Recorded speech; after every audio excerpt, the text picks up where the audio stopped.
Yeah, so our course is dispute resolution and crisis management, and this actually deals with the study of different mechanisms in dealing and resolving conflicts or disputes.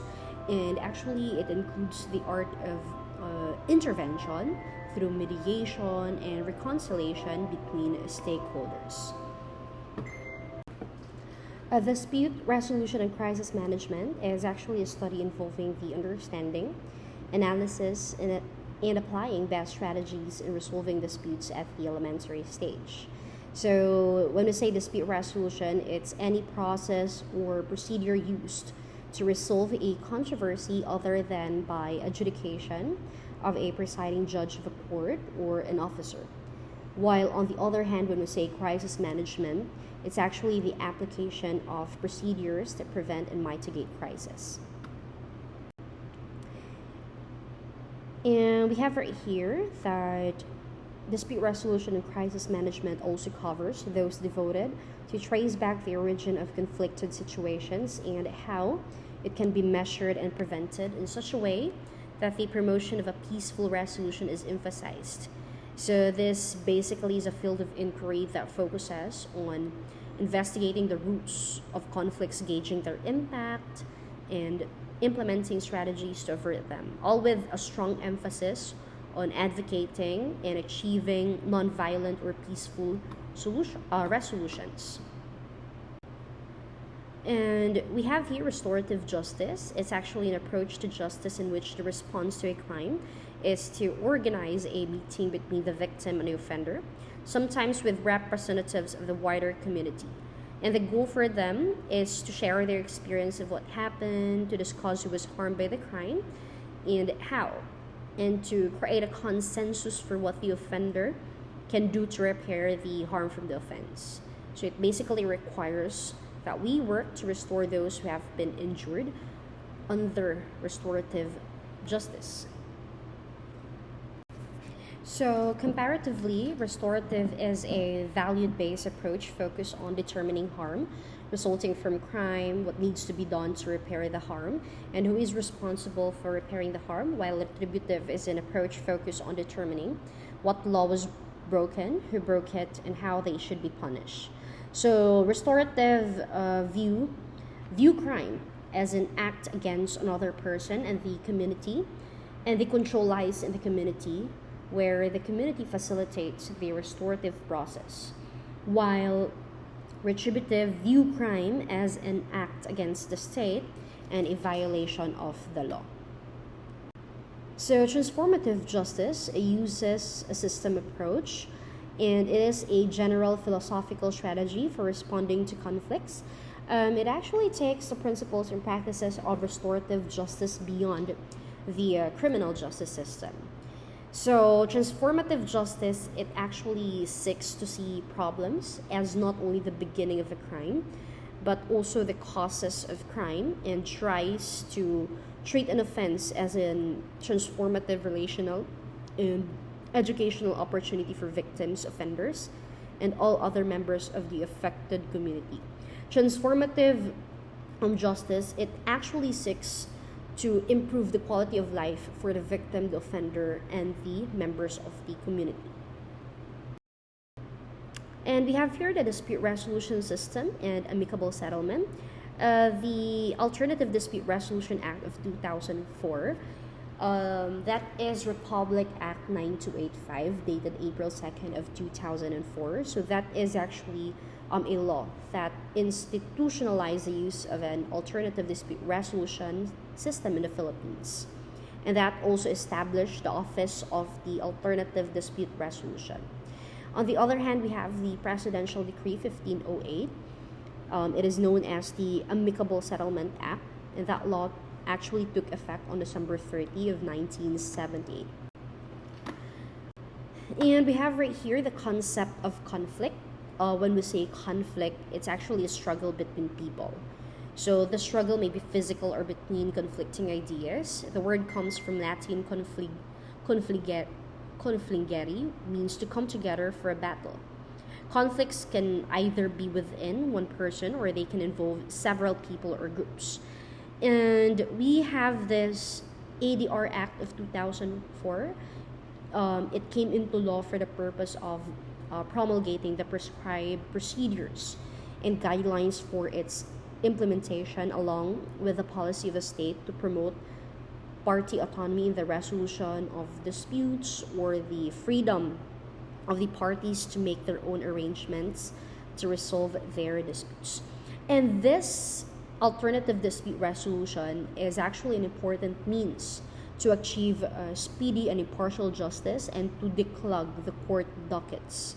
So it's actually an efficient tool and an alternative procedure for the resolution of appropriate cases. And we have here another definition of conflict. So that is a natural disagreement arising between two or more people. It exists when they have incompatible goals and one or more believe that the behavior of the other prevents them from their own goal achievement. So a conflict is a problem in a relationship. And we all know that conflicts are a normal part of our life. However, when people do not deal with them, they might end up shouting at or not talking to one another. So here comes the question, why does conflict occur? So basically, it could be due to lack of communication. There is value conflicts. Disagreements exist between two people, and it could be conflicts arises or emerge due to lack of effective leadership or decision making. So there are a lot of reasons why conflict exists. And conflict may occur wherever there is difference in opinion, wants, views, needs. When both ideas clashes, there would really be conflict. So here are some conflict theories. These are actually some perspectives in sociology and social psychology that emphasize a materialist interpretation of history. Dialectical method of analysis, a critical stance toward existing social arrangements, and political program of revolution or at least reform.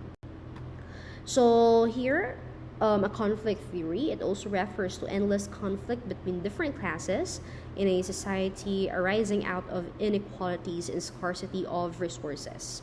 So this term, a term associated with the theories of Karl Marx, in which different groups in society compete over limited resources. So basically, this theory is being the proponent of this is Karl Marx.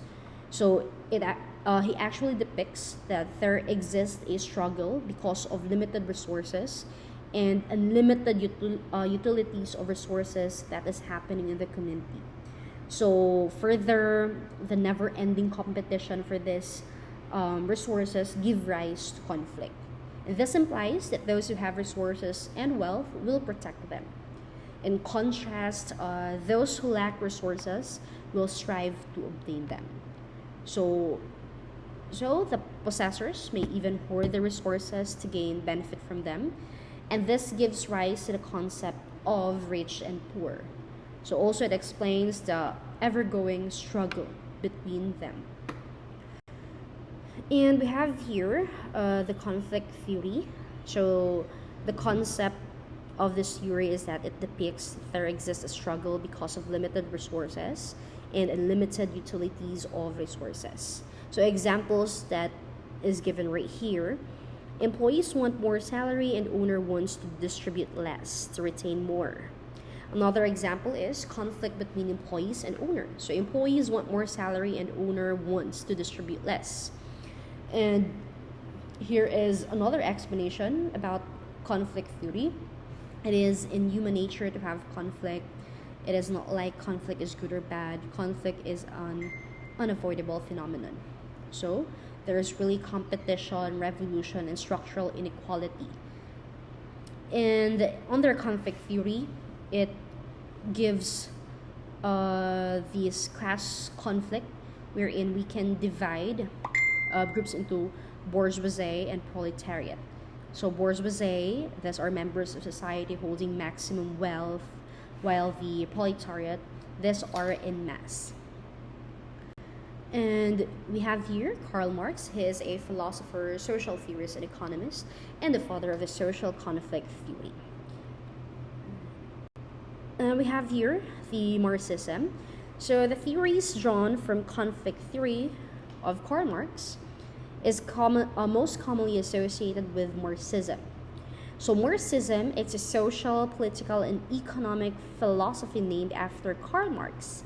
It examines the effect of capitalism on labor, productivity, and economic development, and argues for worker revolution to overturn capitalism. So the key ideas of Marxism is that individuals have sold their capacity to make other people money. So the people in power seek to maintain their relationship or seek to maintain this relationship because it means they have a way of controlling everyone. If we only woke up and realized this was the case and changed things in our favor, the world would be a better place entirely. And critical theory is a social theory that aims to critique and change society as a whole. So it actually attempts to find the underlying assumption in social life that keep people from fully and truly understanding how the world works and being critical of the prevailing. So it is about being critical of the prevailing view of the society. We have the feminist theory, so that includes attempts to describe and explain how gender system work, as well as consideration of normative or ethical issues such as whether a society's gender arrangements are fair. So it's kind of an approach that recognizes women's political, social, and economic equality to men. And feminism, it is support of equality for women and men. Although all feminists strive for gender equality, there are various ways to approach this theory, including liberal feminism, socialist feminism, and radical feminism. So it basically focuses on gender inequality, income equality, equal competence, but men are still paid more than women. So those are some of the advocacies that they've had. And critical race theory, it's actually a point of view that focuses on inequality and conflict between people at different racial and ethnic categories. They actually view that the law and legal institutions are inherently racist, in that the race itself, instead of being biologically grounded and natural, is a socially constructed concept that is used by white people to further their economic and political interests at the expense of people of color. And we have the queer theory. The lens is used to explore and challenge how scholars, activities, artistic, texts, and media perpetrate gender and sex-based binaries, and its goal is to undo hierarchies and fight against social inequalities. A growing body of research findings, the queer theory, it's a growing research that actually challenges the heterosexual biases in Western society. And we have here the postmodern theory. It is an approach that is critical of modernism with the mistrust of grand theories. So postmodernism says that there is no real truth. It says that knowledge is always made or invented and not discovered, because knowledge is made by people. A person cannot know something for sure. All ideas and facts are believed instead of known. While post-structural theory, they think truth is up for debate. Your truth and my truth may be completely different. So we have here the concept of conflict resolution. Basically, it is conceptualized as the methods and processes involved in facilitating the peaceful ending of conflict and retribution. And we have right here the different conflict resolution strategies. We have the conflict resolution. We have this Thomas Kilmann conflict model. Kenneth Thomas and Ralph Kilmann, they have developed 5 conflict resolution strategies. And that is the Thomas Kilmann instrument, or more generally known as TKI conflict strategies, that people use to handle conflict. So that includes avoiding, defeating, compromising, accommodating, and collaborating. So persons dimension conflict situations. So we have here the assertiveness and cooperativeness. And we have here the different types of conflict resolution strategies. So let's proceed with the first one, which is avoiding. This type of conflict strategy resolution is that you avoid things. So avoiding is when people just ignore or withdraw from the conflict. And when conflict is avoided, nothing is resolved, of course. So avoidance is actually characterized by low assertiveness and low cooperation. And individuals using the strategy tend to sidestep the conflict. So they basically just ignore it. So it postpone dealing with it or withdraw from the situation altogether. So avoidance can be appropriate in certain situations, such as when the issue is trivial or when the emotions need time to cool down. So somehow we can say that avoiding the situation is not good. For an instance, bullying case. So it's better that you really need to confront the bully in order for that bullying to stop. So in avoiding, the person neither pursues his own concerns nor those of the other individual. Thus, he does not deal with the conflict, he just ignores it. And we have the second conflict resolution strategy. Whenever conflict rises. Whenever conflict rises, this is the second strategy. So when we say competing, this is assertive and uncooperative. An individual pursues his own concerns at the other person's expense. So in this mode, individuals assert their own concerns without considering the concerns of other people. This strategy is characterized by a high level of assertiveness and low level of cooperation, is what I've said. So it may involve the use of power, authority, or persuasive tactics to win a conflict. So competing, it's like more of rivalry. There's competition. And we have here the third strategy, which is accommodating. This is unassertive and cooperative, the complete opposite of competing. So you are yielding to the concerns of others. This is less helpful when one party accommodates merely to preserve harmony. Like avoidance, this can result to unresolved issue. So too much accommodation or being accommodating can actually result of having one party takes control in most conversation. And when we say accommodating, that's a strategy wherein you prioritize maintaining relationship and satisfying the concerns of others over your own. So you may yield to the needs and wishes of others just to keep peace or to build goodwill. And we have here the number 4 strategy. It's collaborating. It is both assertive and cooperative, the complete opposite of avoiding. So collaborating between two persons might take the form of exploring a disagreement to learn from each other's insight or trying to find a creative solution to an interpersonal problem. So here, a group may allow each participant to contribute with the possibility of creating a shared solution that everyone can support. And in collaborating as a strategy, it involves open communication, brainstorming, and problem solving to reach consensus. And the 5th one, compromising. So this strategy basically involves a moderate level of assertiveness and cooperation. So in compromising, individuals seek a middle ground or make concessions to achieve a solution that partially satisfy the concerns of all parties. So it may involve give and take to reach a timely resolution. So everyone gives up a little bit of what they want, or no one gets everything they want. So that is compromising.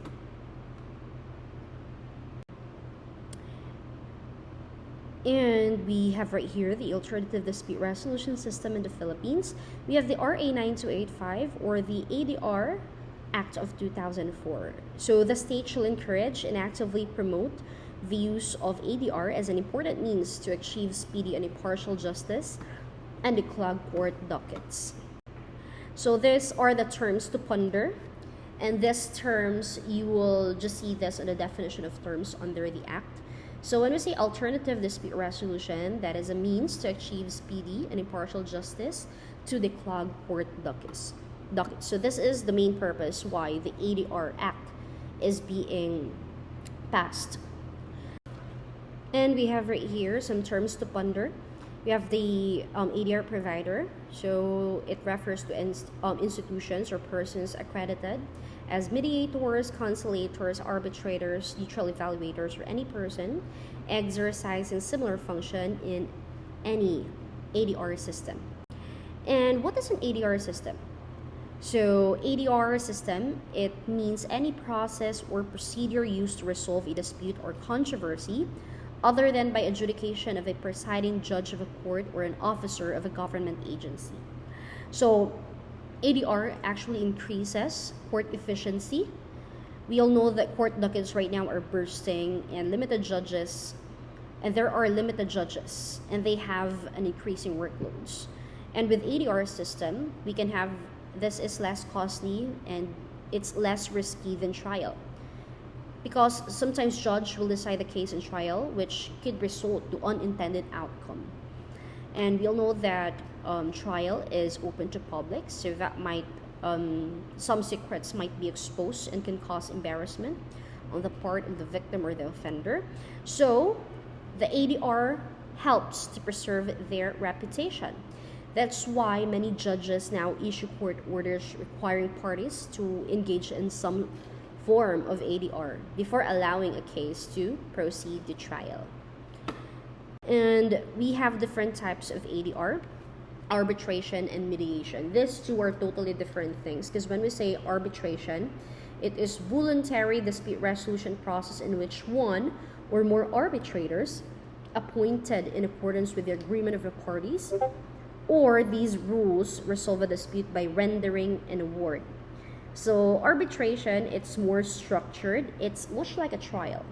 There are a panel of retired judges or retired judge, which can be an arbitrator. An arbitrator, they actually conduct formal hearing. They make finding of facts, and they render a final decision, which is legally binding. So,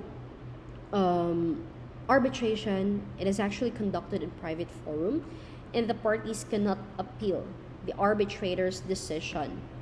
So we can say that the decision is already final once the award has been provided by the arbitrator. So arbitrator is best if both parties are hostile and uncooperative. And mediation, on the other hand, it's a voluntary process in which a mediator selected by the disputing parties facilitates communication and negotiation and assists the parties in reaching a voluntary agreement regarding a dispute. So in mediation, when the parties involved complicates issues, it's best that there is mediation. So usually legal professionals, either attorneys or judges who understand how the law relates to the facts of the case, they here on the mediation, they actually conclude if parties signed an agreement. And here, the mediator will just facilitate the communication. The mediator will not provide technical or legal advice. So they actually tell the counsel of both parties that they should guide, they should assist the client when it comes to the case or in reaching to a certain resolution of the dispute or conflict. And we have here arbitration versus mediation versus conciliation. So arbitration means a voluntary dispute resolution process in which one or more arbitrators are appointed in accordance with an agreement of the parties. And once the arbitrator finally decides, so the decision is called award. Mediation, on the other hand, the mediator will just facilitate the communication. He will not give any technical or professional advice surrounding the case. So here, it's a voluntary process in which a mediator selected by disputing parties facilitates communication and negotiation. So it's more of like assisting the parties in reaching a voluntary agreement. Well, conciliation, this is the assistance of a neutral third party who plays a part wherein they can reach an agreement. And we have here confidential information. It means any information relative to the subject of mediation or arbitration and expressly intended by the source not to be disclosed or obtained under circumstances that would create a reasonable expectation in behalf of the source that the information shall not be disclosed. It shall include communication, oral or written, made in a dispute resolution proceeding, including any memoranda, notes, or work product of the neutral party or non-party participant. An oral or written statement made or which occurs during mediation or for purposes of considering, conducting, participating, initiating, continuing, or reconvening mediation or retaining a mediator. So those three things here, we should consider it as a confidential information which we should not disclose. And these are some other terms applicable. And we have right here other terms about ADR system. We have mediation arbitration, or the med-arb. So it's a step dispute resolution process involving both mediation, arbitration. We have the early neutral evaluation. It is a process wherein parties and their lawyers are brought together early in pre-trial phase to present summaries of their cases and receive a non-binding assessment by an experienced neutral person with expertise in the subject and the substance of a dispute. And we have here mini-trial. It means a structured dispute resolution method in which the merits of a case are argued before a panel consisting with the merits of a case are argued before a panel comprising of senior decision makers with or without the presence of a neutral third person, before which the parties seek a negotiated settlement. So we have here some exceptions to the application of the ADR Act, which means that we cannot use arbitration, mediation, conciliation process, and so on if this is the issue. So the provision of the ADR Act shall not apply to the resolution or settlement of the following concerns: if it involves labor dispute, civil status of person, validity of marriage, ground for legal separation, jurisdiction of courts, future legitimate criminal liability, those disputes which law cannot be compromised, and disputes referred to court annex mediation. So these things or scenarios are the things wherein we cannot apply the provision of the ADR Act. So there is no need for arbitration, mediation, conciliation for this. And we have right here the liability of ADR providers or practitioners. So they shall have the same civil liability for acts done in the performance of their official duties as that of public officers upon a clear showing of bad faith, malice, or gross negligence. So we have here, as what I've said, the RA 9285, that is institutionalizing the use of alternative dispute resolution system, and that is also the law that established the office of the Office of the Alternative Dispute Resolution. So RA 9285, that is the title for Section 1, Alternative Dispute Resolution Act of 2004. And for Section 2, it's about the declaration of policy. It's to promote party autonomy. It's to encourage and actively promote the use of ADR system in the Philippines. It's to provide efficiency and alternative procedure for the resolution of appropriate concerns, like this and like that. And for the Section 3, it's more of a definition of terms. So there are a lot of terms that we will encounter on this law, just like the ADR provider. So we've discussed that one. That refers to institutions or persons accredited as mediator, conciliator, arbitrator, neutral evaluator. Whereas when we say ADR system, these are procedure that is used to resolve a dispute or controversy. Arbitration agreement, it refers to agreement by the parties to submit an arbitration all or certain disputes which have arisen or which may arise between them in respect of a defined legal relationship. So authenticate means to sign, to execute, or adopt a symbol or encrypt a record in whole or in part, intended to identify the authenticating party and to adapt, accept, or establish the authenticity of a record or term. Arbitration, we've discussed that one, and arbitrator, that refers to a person. A person who is appointed to give the reward. And award, this is a partial or final decision made by the arbitrator. Commercial arbitration, it is a type of arbitration wherein it covers commercial. So if it covers matters arising from all relationship of a commercial nature, whether contractual or not, so that is commercial arbitration. And when we say confidential information, these are subjects, the subjects of discussion during mediation or arbitration, whether it is oral or written, it should not be disclosed. And when we say convention award, it's a foreign arbitral award made in a convention state. And when we say convention state, it's a member of the New York Convention. Court, on the other hand, the court that you will encounter or you will read upon checking the RA 9285, it refers to regional trial court. And we have here court annex mediation. This is a mediation process conducted under the auspices of the court after such court has acquired jurisdiction of a dispute. Court-referred mediation, on the other hand, means mediation ordered by a court to be conducted in accordance with the agreement of the parties when, as action is prematurely commenced in violation of the agreement. Early mutual evaluation, we've discussed that it's a process wherein parties and their lawyers are brought together early in a pre-trial phase so that they can present summaries of their cases and receive a non-binding assessment. And we have here the government agency. It refers to any government entity, whether it's office or officer other than a court, which is vested by law with quasi-judicial power to resolve or adjudicate dispute.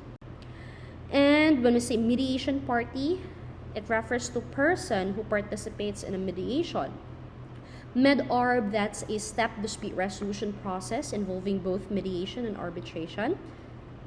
Mini-trial, on the other hand, it refers to the method in which the merits of a case are argued before a panel comprising of a senior decision makers with or without the presence of a neutral third person. Model law, it actually means the model law on international commercial arbitration adopted by the UN Commission on International Trade Law on June 21st, 1985. And when we say New York Convention, this refers to the UN Convention on Recognition and Enforcement of Foreign Arbitral Awards approved in 1958. Non-convention award, these are foreign arbitral award made in state, which is not a convention state. Non-convention state, a state that is not a member of the New York Convention. Non-party participant are people or person other than a party or mediator who participates in a mediation proceeding as a witness, resource person, or expert. Proceeding that is used in this law means a judicial, administrative, or other adjudicative process, including related pre-hearing motions, conferences, and discovery. Record here means any information written on a tangible medium or stored in an electronic or other similar medium, retrievable form. Roster means a list of persons qualified to provide ADR services or to serve as arbitrators. These are also some terms to ponder. When we say ad hoc arbitration, it means an arbitration administered by an arbitrator and or the parties themselves. So an arbitration administered by an institution shall be regarded as an ad hoc arbitration if such institution is not a permanent or regular arbitration institution in the Philippines. So when it comes to appointing authority in ad hoc arbitration, in the absence of an agreement, the national president of the IBP or his or her duly authorized representative. We have here appointing authority guidelines, the set of rules approved or adopted by an appointing authority. Arbitral tribunal, this refers to the sole arbitrator or a panel, board, or committee of arbitrators. Claimant, on the other hand, these are persons with a claim against another. Court refers here to the regional trial court, and the day here that has been referred on the log means the calendar day. Institutional arbitration, it is administered by an entity which is registered as a domestic corporation with the Securities and Exchange Commission and engage in, among others, arbitration of disputes in the Philippines on a regular and permanent basis. And when we say request for appointment, that's a letter request to the appointing authority of either or both parties for the appointment of arbitrators. Representative, on the other hand, refers to a person duly authorized in writing by a party to a dispute who could be a counsel, a person in his or her employ, or any other person of his or her choice duly authorized to represent said party in the arbitration proceedings. When we say respondent, person or persons against whom the claimant commenced arbitration. Written communication here refers to any document or paper submitted or filed with the arbitral tribunal or delivered to a party. Ad hoc mediation, any mediation other than institutional or court annex. Institutional mediation, it is administered by and conducted under the rules of the mediation institution. Court annex, it is conducted under the auspices of the court. Court referred is conducted in accordance with the agreement of the parties. Certified mediator, that mediator successfully completed its regular professional training program, which is certified by the Office for ADR. Mediation party, a person who participates in mediation. Mediation, a person who conducts mediation. Non-party participant, a person other than a party or mediator who participates in a mediation proceeding as a witness, resource person, or expert. When we say counsel here, it refers to a lawyer duly admitted to the practice of law in the Philippines. So, and that counsel should represent you in any arbitration or mediation, must have a good standing. Court, yeah, it still refers to RTC. Government agency, any governmental entity, office, or officer that is vested by law with quasi-judicial power to resolve or adjudicate disputes. Model law refers to the model law on international commercial arbitration adopted by the UN Commission on International Trade Law on June 21st, 1985. We have the special ADR rules. It actually means the special rules of court on alternative dispute resolution issued by the Supreme Court on September 1st, 2009. And we've discussed a word previously that it refers to any partial or final decision by an arbitrator in resolving the issue or controversy.